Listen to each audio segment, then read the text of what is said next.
La tournée Phénomène de 2025 a un nom, ça s'appelle la tournée du trio. Et le trio, il est avec nous ce soir, Ferrari de sa mère et Le Caplin.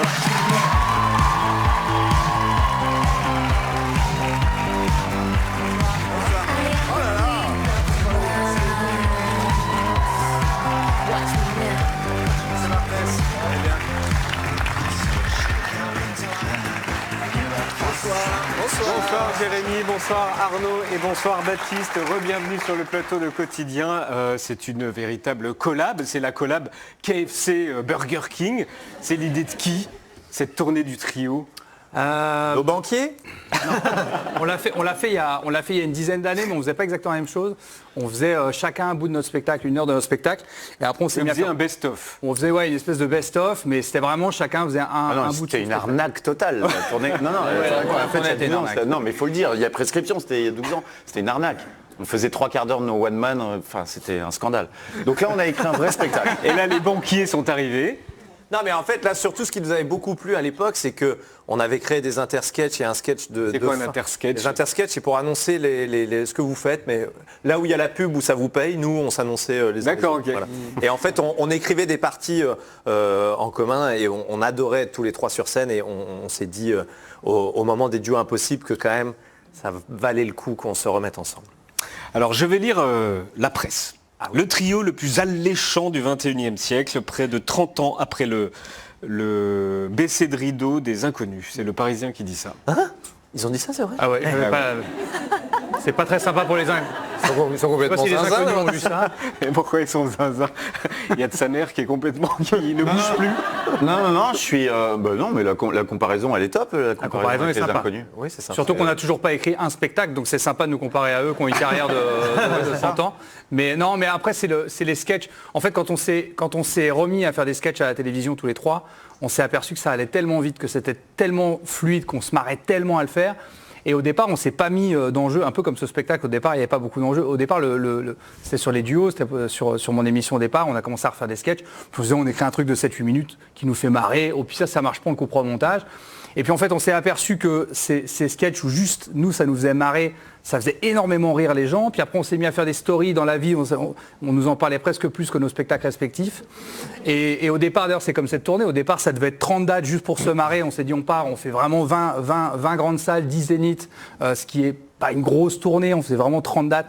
Et puis alors, tout d'un coup, on se met à vendre des centaines de milliers de places. Ça devient un Barnum énorme avec... Il y a 11 zéniths à Paris. Ouais, non, mais c'est devenu n'importe quoi. Donc du coup, là où on joue même à 16h et à 20h. On fait comme le Roi Lion.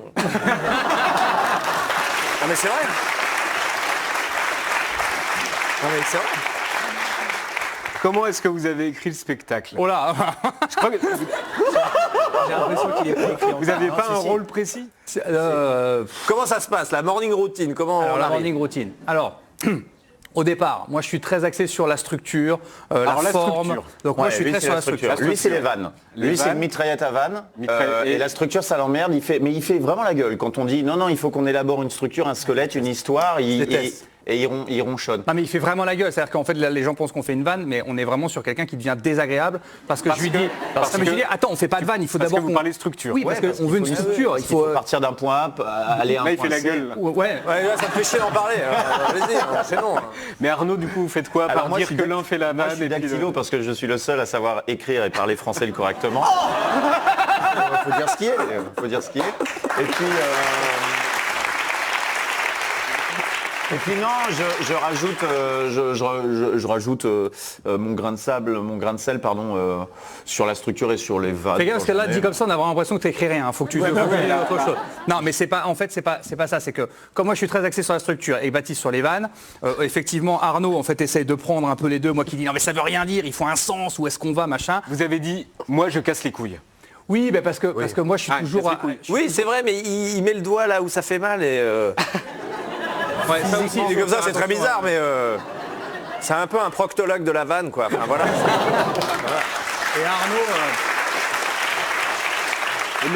Arnaud, il a un personnage qui est très très éloquent. Pour ceux qui connaissent nos sketchs à la télé, savent que Arnaud prend beaucoup de place dans ce trio. Donc là, on a l'impression qu'effectivement, il en prend. Je suis l'acteur des trois. Je suis le seul acteur des trois. Voilà. Non, mais qui pitch? Vous l'avez pas pitché le spectacle? On l'a pitché, mais le problème c'est que... C'est Arnaud. Non, là vous l'avez pas pitché. Parce que en fait, si on pitch, on casse vraiment, on casse vraiment beaucoup de surprises, quoi. Vous l'avez écrit? Oui, bien sûr. Non, c'est écrit. Alors, on vous jure, on vous jure. Je crois. On passe du Coe Burger à faire des spermatozoïdes dans les couilles d'Hitler. Et comment on arrive de ça à ça, on ne sait pas vous le dire. Voilà.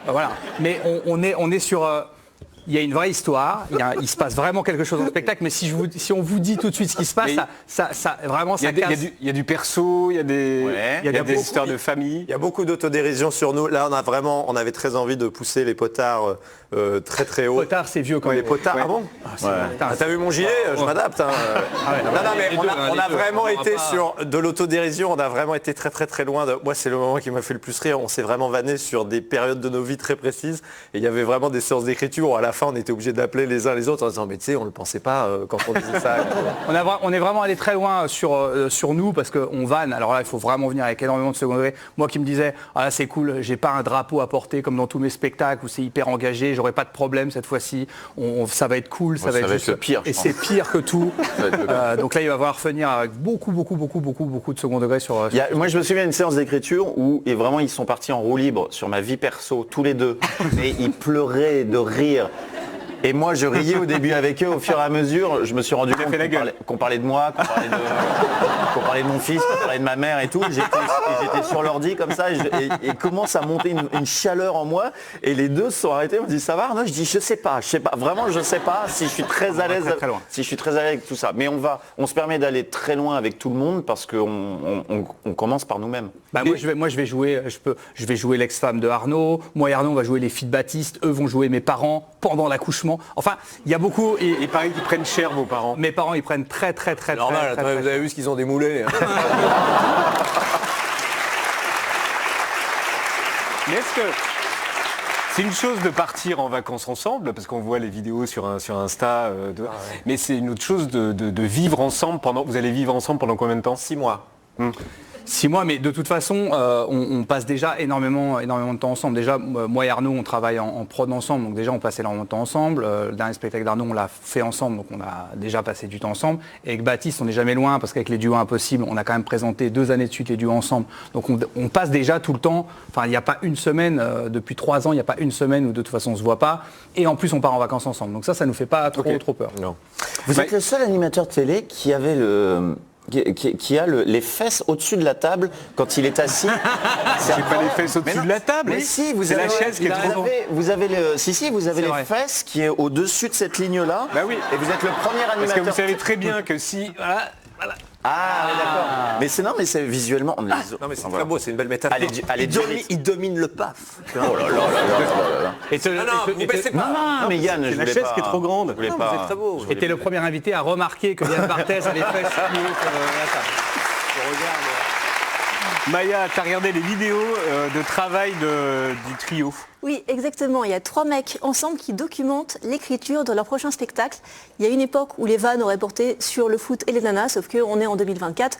Le monde a changé, les groupes de potes ont changé, et donc vous avez décidé de parler de sujets beaucoup plus perso. On vient d'en parler, le couple, la famille, les parents, l'accouchement, bref, des sujets perso. Et ce que j'ai trouvé marrant, c'est que les stories Instagram qui ont accompagné la création du spectacle sont à l'image de cette masculinité en mutation. Il y a bien sûr des vannes sévères, quelques échanges de noms d'oiseaux et des fausses engueulades, comme ici au sujet de l'utilisation d'un Molière à des fins de tonus musculaire. Tu dis dans ce sens-là, ensuite, mais pause, mais putain, mais ça vaut 2000 balles ça, c'est du bronze. Mais quoi ta gueule, on fait pas de la gym. C'est Molière, respecte Molière, putain. Tu montes. Mais dans ce monde de brut, il y a aussi pas mal de tendresse, au point qu'on a parfois l'impression de se glisser au cœur d'une véritable bromance. Entre hommes aujourd'hui, on peut se dire qu'on s'aime, et vous savez ce qu'on dit, il n'y a pas d'amour, il n'y a que des preuves d'amour. J'ai décidé que ça allait devenir notre totem d'amitié, et qu'avant chaque représentation de la tournée du trio, avant de monter sur scène, on ferait. Il y a aussi ces gâteaux qu'on se partage sensuellement à la cuillère, ou ces conversations en visio auxquelles on ajoute des petites têtes mignonnes de coq ou de lapin. Il y a des moments de soins partagés comme l'interminable histoire de la hernie d'Arnaud de sa mère. Je suis sur mon Swiss Ball pour travailler. Mais pourquoi tu... Parce que j'ai une hernie discale et que mon kiné m'a dit le canapé c'est l'ennemi De la RMI?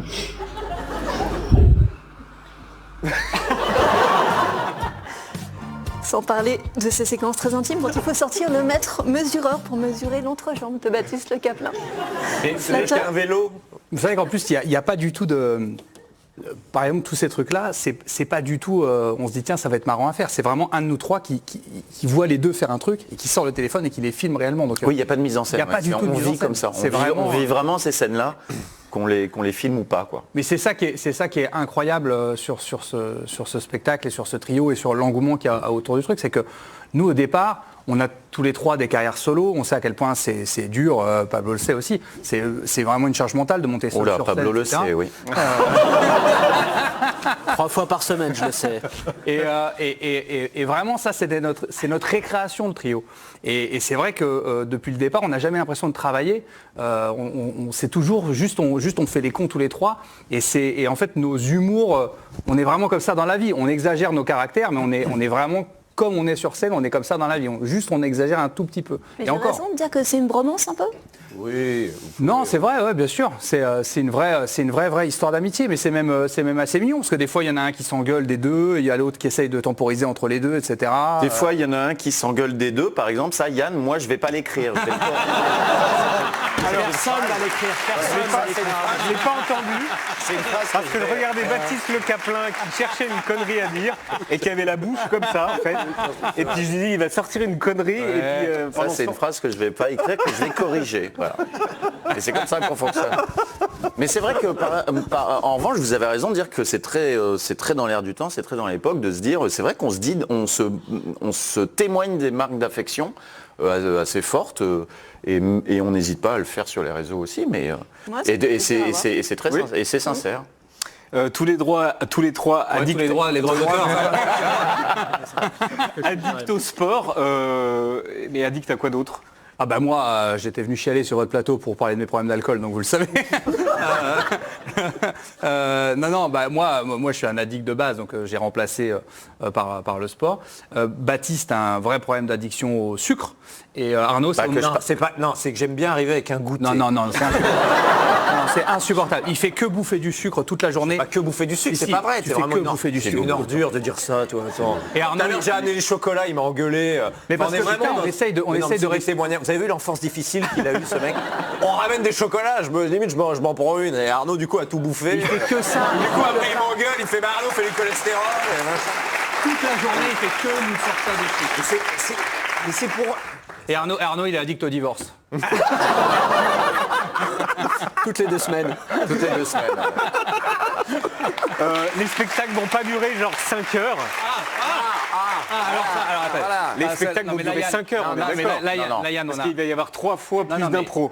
Non. on a un gros problème. C'est un gros sujet de dispute avec Baptiste parce que Mais ils se sont disputés, mais ils se sont engueulés premier degré, hein, Yann. Premier que- degré la semaine dernière. Je lui ai dit, on ne peut plus faire des sur le groupe spectacles. WhatsApp. On peut plus faire des spectacles qui font la durée du Seigneur des Anneaux. C'est ce que j'ai dit. non, mais parce que Rémi l'a très mal pris. non, parce que il se trouve que Anesthésie Générale, mon dernier spectacle, fait 3 heures. Mais il y a une raison, c'est parce qu'il y a eu le Covid entre-temps, que j'ai dû rajouter des éléments, etc. Et donc, comme c'est devenu la vanne de Jérém fait des spectacles de 3 heures, du coup, c'est devenu une vérité absolue. Alors que mes spectacles d'avant faisaient 2 heures, 2 heures et quart, 2h30, voilà, trop de spectacles. Correct. Et ça pouvait dépasser, mais c'était On va n'importe. rien dire parce qu'on est en Et là, on a écrit 2 heures de spectacle. On a fini d'écrire ce 2 spectacle heures. cet été. On a écrit 2 heures. Et depuis la fin de l'écriture du spectacle, Baptiste n'arrête pas de nous dire faut pas faire 3 heures, faut pas faire. Je dis mais qu'est-ce que tu veux on a écrit 2 heures, qu'est-ce qu'on peut faire de plus que ça? Parce que je te connais. Et donc Non, mais ça va durer 6 heures. Non, mais on peut pas, parce que 6 heures, on joue à 16h et 20h au Oui, Zénith. mais à part ce genre. Autant avoir du retard, on peut pas. non, on essaye de se. Mais Baptiste là, à juste titre, là d'ailleurs avant d'arriver sur ce plateau, on est en train de relire le spectacle pour essayer de couper des choses. Alors, le problème c'est que là on a coupé une page et du coup on a eu un truc qui nous a fait marrer, on a réécrit une page et demie. Donc en fait si on continue, on va juste rallonger encore le spectacle. Mais on va essayer de tenir un spectacle de 2 heures, 2h15. On va essayer de pas aller au-delà. C'est vrai que vous êtes fan de la Starac? Mais je suis fan C'est vrai absolu. Alors je ne rate pas parce que en ce moment je suis au théâtre, Yann. Je suis pas là pour ça, mais C'est marqué sur le pull. Ah bah le hasard. Bon, il se trouve que je joue sur Arnaud Et Bergerac. Baptiste est à l'affiche aussi. Et oui, absolument. Avec un pull magnifique. Ah voilà, on voit l'affiche là. Ah oui. Oh merci pour la promo. Merci Yann. Ah, c'est adorable. Et donc, le samedi soir, Et le samedi soir, on rentre chez moi en général vers minuit et demi et je regarde le prime de la Starac et surtout je regarde toutes les quotidiennes. D'accord. Toutes les quotidiennes avant de partir au théâtre, dans mon bain. Je regarde bain que je prends froid évidemment et je regarde la quotidienne de la Starac avant d'aller au théâtre tous les soirs. Eh bien voici les deux sortantes de la semaine Je dernière peux dire et de leur la prénom pour vous prouver que je sais. L'avant-dernière c'était Julie et la dernière c'est Maureen.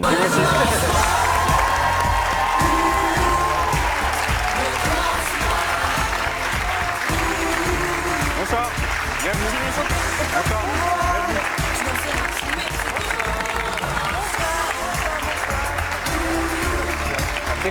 C'est quoi la Corée? La Corée. Il nous reste des places à vendre.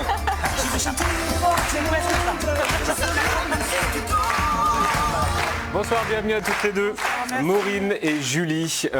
Bon alors Maureen, c'est tout frais. Samedi soir, vous avez perdu face à Charles. Julie, c'était il y a 15 jours. Je vais vous demander le point positif et le point négatif de votre séjour à Damary-Lélis. Honnêtement, moi j'ai principalement des points positifs. Je retiens vraiment que du positif de mon séjour. Mais il va falloir du négatif aussi. Mais c'est vrai que si je devais citer quelque chose de négatif, ce serait les lumières qui s'allument sur nos visages, comme ça à 8h du matin. Et c'est pas des lumières qui sont hyper soft, c'est des lumières... Ah oui. Ils sont pas d'interrupteurs, Allume le matin. Mais c'est légal ça ou pas? Ah oui, il connaît vraiment Non, tout. mais c'est un enfer. Ah oui. Il commande comme si c'était devant la télé, elles sont là en fait. Donc, Il connaît le digicode du château. Non, On n'a pas d'interrupteur. C'est incroyable. C'est pour ça que elles dorment et ils dorment avec des masques qu'on a dans les avions. Mais va faire la seconde partie sur TF1, arrête de nous... On va faire 15 minutes. Maureen, point positif, point négatif. Point positif, moi j'ai été sauvée par les copains pour faire la tournée et je peux pas avoir meilleur point vous faites la tournée. positif. Donc là-dessus, franchement, c'est mon petit cadeau de cette aventure et en point négatif, je dirais que c'est chaque semaine on doit voter quand on a le vote des élèves. Moi ça a été dur de devoir voter. Là voilà, c'était le vote le plus dur je pense. Et voilà, comme quoi. Ça a été tellement un choix horrible, Emma, de la voir partir là. C'est le Stéphane Bern de la Starac. Je suis à Donf. Et vous avez un public jeune ou il n'y a que des gens de son âge?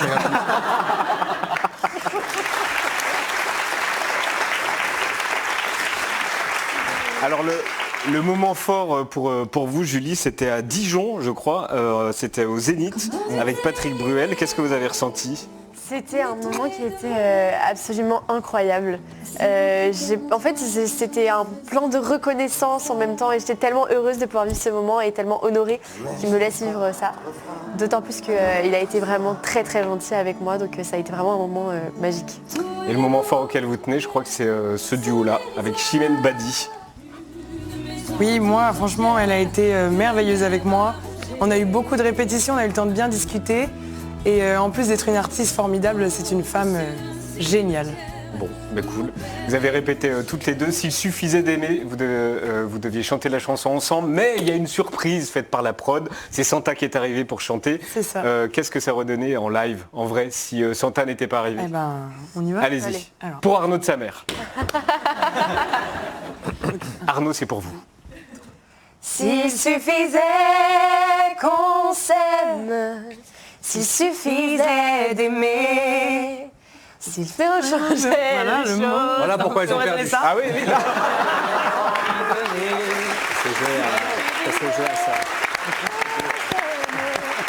Ça aurait été très beau. Juste imaginez si vous étiez prof à l'école, à qui vous donnez un 10 sur 10 aux personnes qui restent encore dans la Starac, et je demanderai à Arnaud de sa mère aussi. Donc à qui vous donnez un 10 sur... À Charles, à Franck, à Ebony, à Maya. Attendez. Arnaud, vraiment, c'est pas à toi qu'on parle là. Marguerite, Marine, Ulysse. C'est dur. Ne pleurez pas, hein. Franchement, non, je veux pas pleurer, mais franchement, ils sont tous merveilleux, je tiens à le dire. Oui. Si je me base sur le dernier Prime, je dirais pour Ebony, le duo avec Ebony. Patrick Bruel. Ouais. Julie, Moi, je donnerais Ebony ou Marguerite. Ebony ou Marguerite, mais il faut choisir. Mais moi je vais trancher. Ah, c'est l'une des deux aussi? Arnaud? Non mais elles peuvent pas dire autre chose, elles sont obligées d'hésiter. Mais il y a quelque chose qui est assez incroyable dans cette promo de la Starac. Pardon. Arnaud va dire la vérité. Non, mais on a Ebony qui a. Jean-Michel Apathy de la Starac, il est hyper premier degré. Et c'est sans dévaloriser les autres, mais Ebony, elle a quand même, elle enchaîne quand même des prestations assez bluffantes. Et on a quand même. Jean-Baptiste, elle. À son verre. Je vois ses paroles. On a la naissance de plein d'artistes, mais on n'a pas trop de soucis à se faire pour Ebony quand même. Mais c'est très mignon de votre part d'inclure tous les autres, mais Ebony, elle a plié le game. Donc Ebony a plié le game. Maureen, est-ce qu'on peut voir juste 2 secondes de votre duo avec Alyosha Schneider? C'était trop bien. Mais en fait, il y a Tom qui est arrivé. Et Tom, c'est votre fiancé rugby. Trop mignon. Fiancé. C'est pas votre fiancé. Vraiment mon fiancé. Pas mais... vraiment votre fiancé, pardon, excusez-moi, je me suis avancé, c'est pas votre fiancé. Voilà. Excusez-moi, je croyais. Oui, les mots ont un sens, Yann. Les mots ont un sens, excusez-moi, je ne savais pas. Ça, c'était un beau moment aussi. Pour moi, c'était vraiment un des meilleurs moments. J'étais trop contente de le voir et Alyosha a été d'une grâce merveilleuse parce qu'il s'est reculé pour nous laisser ce moment. Et il y a peu d'artistes qui le feraient, donc merci à lui pour ça. En vrai, vous savez vraiment pas la surprise. Franchement, il y a un petit truc qui va arriver quand même. Je me doutais, on est sur le prime des surprises. Voilà. Je chante ensemble. J'avais le doute, mais quand on a tourné sur la plateforme et que j'ai vu tout le plateau, je me suis dit, s'il est caché, je sais pas où il est, parce que j'ai regardé tout le plateau et je sais pas d'où il peut venir. Et c'était une très bonne idée, c'était un prime surprise. Jérém.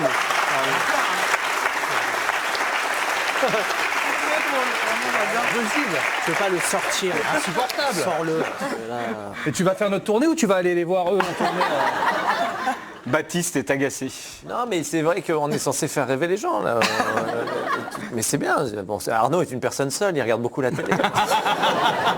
Et Julie, ça vous a fait quoi de... Vous avez vu les images où vous étiez grimé en vieille personne? Waouh, j'ai passé longtemps. Regarde Arnaud. Ça, Arnaud, il a moins aimé ça. Ça lui a rappelé son... Non, c'est étrange de se voir comme ça. À aucun moment, en fait, j'ai un peu eu l'impression de me voir plus tard. Mais c'était très drôle de voir la transformation quand je me suis vue vraiment pour la première fois dans la glace. J'étais en mode « Ouh, d'accord, très bien.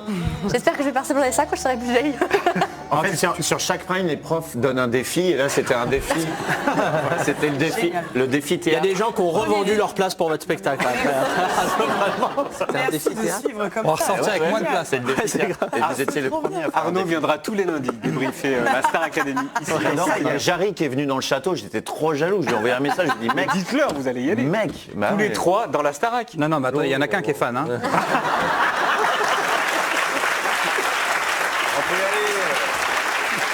j'ai trop envie d'aller faire.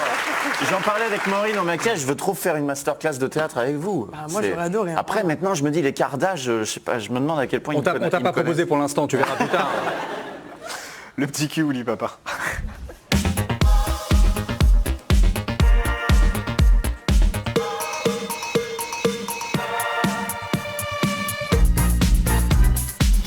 Aujourd'hui dans le petit cul, nouvelle bombe dans le showbiz américain et dans l'affaire P. Diddy. News. A bombshell lawsuit accuses Jay-Z and Sean Diddy Combs of raping a 13-year-old girl. The new civil lawsuit alleges the pair drugged and raped a teen at an MTV Video Music Awards back in 2000. Jay-Z is the first celebrity to be accused of sexual assault in connection with Combs. Alors que P. Diddy est toujours en prison dans l'attente de son procès pour trafic sexuel, cette nuit, on a appris que Jay-Z est accusé d'avoir violé une mineure avec lui. Ça ne prouve rien, mais les deux rappeurs sont des proches de longue date.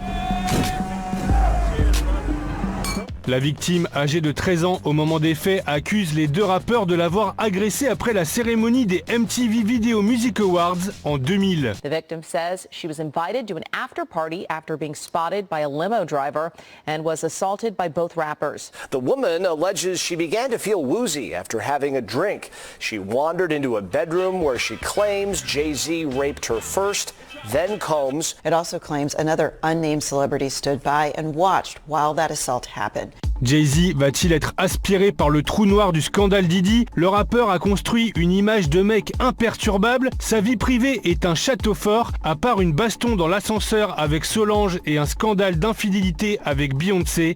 On ne sait rien.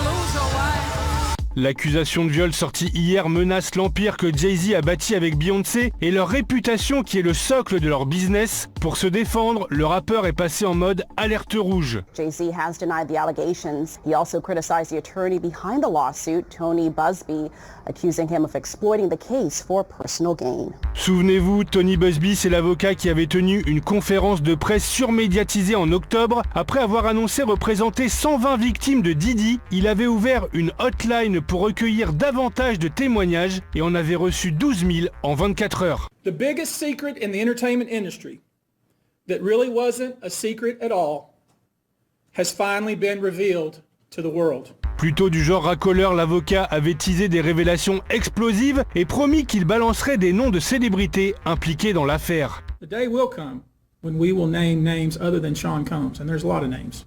They already know who they are.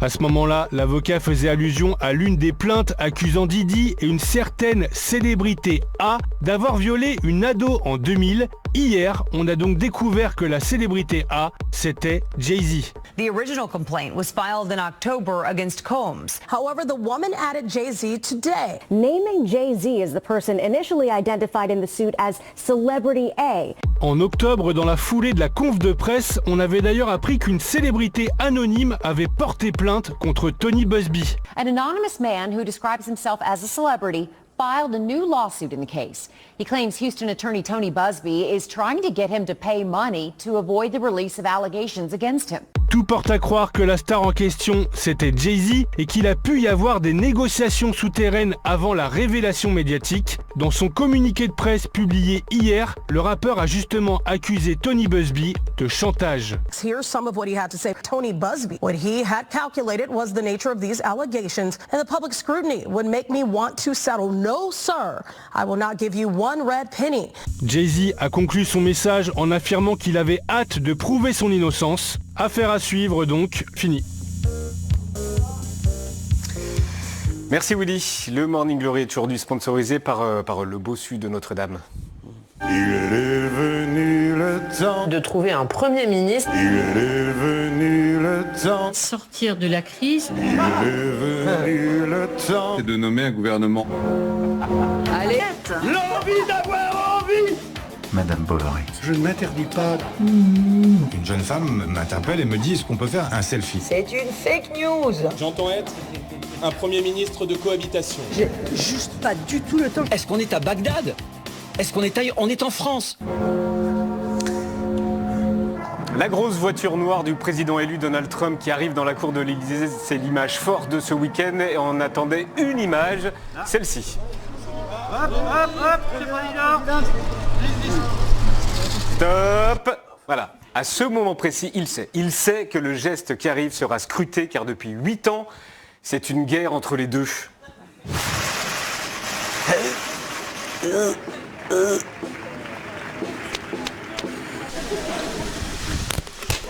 Thank you.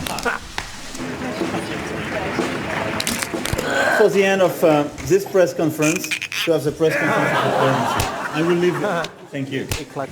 Donc il sait que la poignée de main du retour du président américain est très importante, mais Donald Trump le sait aussi. C'est pour ça que le président américain a choisi une tactique particulière, une approche plutôt verticale. On y va. Macron tend la main, Trump la chope et la tire vers le haut.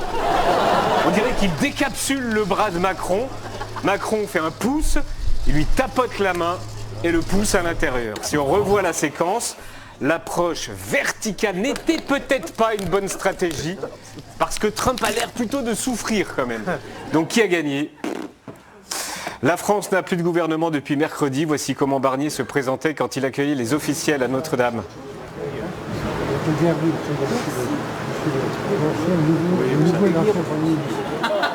Alors il a fait la vanne de l'ex-nouveau à tout le monde.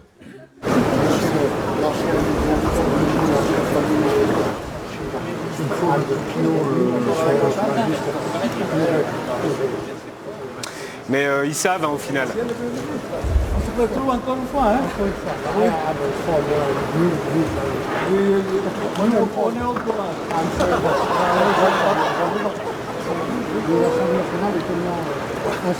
Ouais. On connaît toujours, c'est la France. Ouais, ici c'est la France, c'est le bordel. Pendant ce temps, ce matin, on prenait la douche tranquillement, quand tout d'un coup, il nous a vus et c'était très embarrassant. Wow. Je suis tout nu. Wow. Petit clin d'œil, on aime. Vous connaissez Léna Situation, découvrons Roselyne Situation. C'est pareil, mais avec Roselyne Bachelot. Vous y êtes avec moi, c'est dingue. Ah non, vous y êtes. Et enfin, on termine avec cet hommage de Donald Trump à Notre-Dame, un hommage qui n'a existé que dans notre tête. Éveille-toi, orgue, instrument sacré.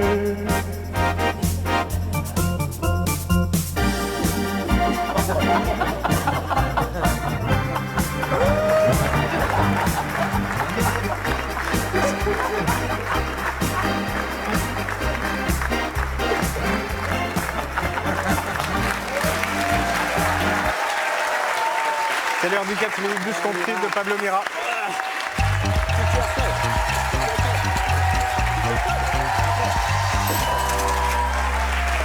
Allez, petit tour d'actu et on ouvre avec Emmanuel Macron, que l'on voit ici en train d'annoncer à des retraités. Alors un nouveau copain va bientôt vous rejoindre, il s'appelle Michel Barnier.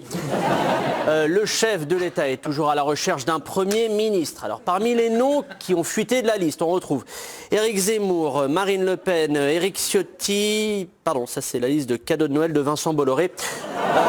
Non, le profil qui revient avec insistance, c'est celui de François Bayrou et politiquement il n'a que des qualités. Centriste, apprécié d'une partie de la gauche, toléré par Marine Le Pen, proche du président, et puis regardez, il parle couramment italien. Malgré tout, le chef de l'État continue ses entretiens. Depuis ce matin, Emmanuel Macron consulte vraiment, mais alors vraiment tout le monde pour ce poste de Premier ministre chez LFI. Chez LFI, on a refusé de rencontrer le président, contrairement au PS d'ailleurs. Depuis ce week-end, le torchon brûle entre les fidèles de Jean-Luc Mélenchon, composé des Insoumis, et puis les fidèles d'Olivier Faure, composé de... Olivier Faure, en fait. Affaire à suivre. L'actu, c'est aussi la Syrie et la fin du régime de Bachar el-Assad après la prise de Damas par une coalition de rebelles. Sur place, la résidence d'Assad a été pillée, sa salle de cinéma incendiée. Alors même si on comprend la colère du peuple, ce sont des images qu'on n'aime jamais voir. Enfin attendez, c'est quoi le dernier film qu'il a regardé, Bachar ? Ouais, incendie mérité. À Paris, place de la République, on a eu droit à de véritables scènes de liesse et à une marée de drapeaux syriens, au milieu desquels flottaient évidemment comme d'habitude 19 drapeaux bretons. Depuis, le dictateur a fui le pays et aurait trouvé refuge à Moscou, où il a été pris en charge par l'ONG FDP Sans Frontières. En même temps, vu les crimes qu'il a commis, il n'avait pas 36 000 endroits où demander l'asile, c'était soit la Russie, soit le plateau de TPMP. Car oui, les crimes du boucher de Damas, c'est son surnom, sont innombrables. Utilisation d'armes chimiques, exécution sommaire, et surtout ne jamais avoir expliqué comment on pécho une si belle femme avec cette teutée de suricate là. Maintenant, la Syrie va devoir former un gouvernement et ça peut prendre du temps, 3 mois, 1 an ou jamais si Emmanuel Macron s'en mêle bien sûr. Plus léger comme sujet, c'est la sortie du jeu vidéo Indiana Jones et le cercle ancien. Alors comme pour tous les volets d'Indiana Jones, le héros poursuit le même but, permettre à George Lucas d'agrandir son ranch. Et apparemment, le jeu est très sympa. Les premiers retours presse sont très enthousiastes. Plusieurs journaux évoquent un jeu d'aventure incroyablement riche. Plus mitigé, le JDD dit que le jeu est une réussite, mais qu'il donne une mauvaise image des nazis. Une étude... Je suis un homme libre, les gars. Hop là. Petite étude. Allez, petite étude étonnante. Vraie étude. Écoutez, le groupe ACDC rendrait les chirurgiens plus performants. Et grâce à cette étude, on sait maintenant que le chirurgien de Stallone écoute Radio Classique. Mais l'info qui risque de bouleverser l'ordre du monde ces prochaines années, c'est celle-ci. L'arrivée de mon nouveau podcast Ton Quotidien. Un entretien d'1 heure avec des invités pleins de talent qui me racontent leur journée type. Petit QR code. Alors, vous ne le savez pas, mais l'un de mes défauts, c'est ma fameuse voix nasillarde. Mais je vous promets que ce sera plus agréable à écouter que ce qu'on a vécu ce week-end, bien sûr. C'est le vrai son, les gars. C'est le vrai son. Ouais. Allez, je peux vous dire que lui, même la Russie, lui filera pas l'asile.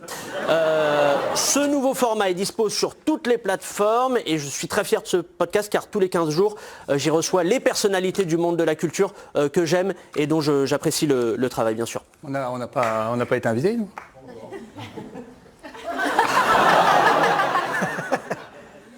Allez, l'image du jour. L'image du jour. On n'a pas le temps, désolé Jérôme, pardon.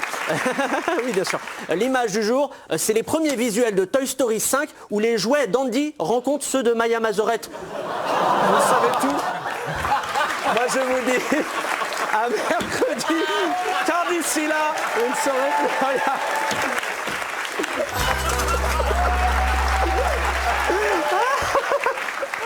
Merci Pablo, on est à la bourre. Tu as 2 minutes, Étienne. 2 minutes? 2. Wow. Bonsoir à tous, ravi de vous retrouver. Oh bien. Allez, c'est parti. C'est vrai? Ferme ta gueule. Je demande de vous soumettre au dépistage. C'est une dinguerie. Une 30, ça va être chaud. On va aller très très vite.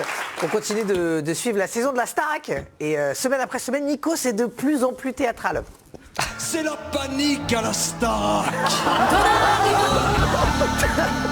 C'est le fantôme de l'opéra. Nikos qui maintenant chante quasiment à tous les primes. Samedi, il a carrément fait une reprise de Casser la voix en grec. Casser la voix. Oh oui.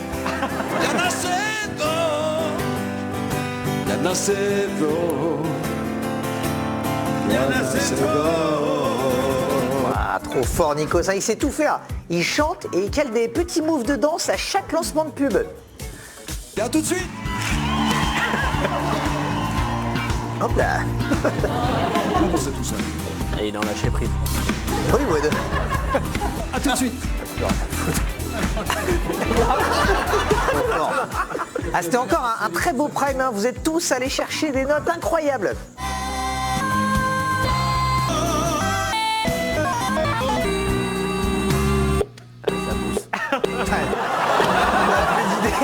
Un samedi soir, Emmanuel Moir est venu accompagner Ulysse. Et alors après sa chanson, ils se sont pas trop compris avec Nikos. Ils ont hésité entre se faire la bise ou se faire un hug. Et du coup, Nikos a fini à faire un bisou sur la veste. Comment ça va, Manu? Ça va super, je te salue. Non, le hug. Bonsoir à tous. Alors Maureen, samedi soir, vous avez été éliminé face à Charles. Et dans le bus, il a eu un magnifique message pour vous. Qu'est-ce que tu aurais envie de lui dire après tous ces moments passés ensemble? Bah que je l'aime très fort et qu'elle aurait mérité. Bah, on va s'arrêter là. Ah ouais, non, le micro voulait pas. Et Julie, vous avez quitté l'aventure la semaine dernière. Mais bon, vous avez pris ça avec beaucoup de philosophie. Mais apparemment, vous êtes comme moi, c'était pas forcément votre matière préférée. C'est pas grave, c'est ok. Et c'est pas le début, c'est la fin. Non, c'est pas la fin, c'est le début plutôt. Et je sais que c'est pas le début. Enfin, mais de nouveau, je sais que c'est pas la fin, je sais que c'est le début. Et je sais que c'est pas la fin. C'est pas la fin, c'est le début. Je vais y arriver. Cette expression, on va la bazarder. Julie, on est ensemble. Sinon, on a bien aimé la prestation d'Ulysse avec une chanson hyper touchante. Nique ta mère, nique tes mots, nique ta mère, nique tes mots. Ulysse, je t'ai trouvé excellent justement lorsque tu as fait là. Avec son accent marseillais.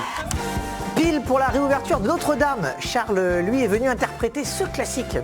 Il est venu le temps des cathédrales. Ouais, joli. Voilà l'occasion pour la prod de remettre une petite balle perdue à Julien, le candidat de l'année dernière qui lui avait eu un peu plus de mal à passer la note. J'ai vu la prestation de Julien l'année dernière qui s'est plantée sur la fameuse note. Le pauvre. Alors samedi soir, il y avait plein d'autres artistes qui sont venus vous accompagner. On a vu Soprano qui est venu chanter un de ses tubes. Bon, a priori, vous n'avez pas trop galéré pour apprendre les paroles.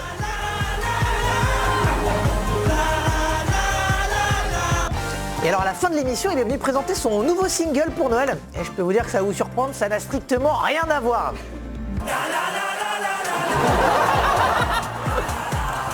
Là, c'est plus du texte, quoi. Merci Étienne. Julie et Maurice, bonne tournée. Bonne continuation. Merci d'être venus sur le plateau de Quotidien. Oui, alors c'est le début de la fin, mais de la fin du début de la fin du début, et on vous reçoit ce soir que le début. Merci beaucoup. Jérémy, Arnaud et Baptiste, la tournée du trio, c'est en tournée dans toute la France. On voit les dates là. Il reste encore quelques places, notamment à Paris, donc allez-y. Voyez les dates. Merci beaucoup à tous les trois d'être venus sur le plateau de Quotidien. À lundi prochain, Arnaud, pour la Starac. Ouais, bah, absolument. Merci à toute l'équipe et merci à vous de regarder Quotidien. À demain, salut.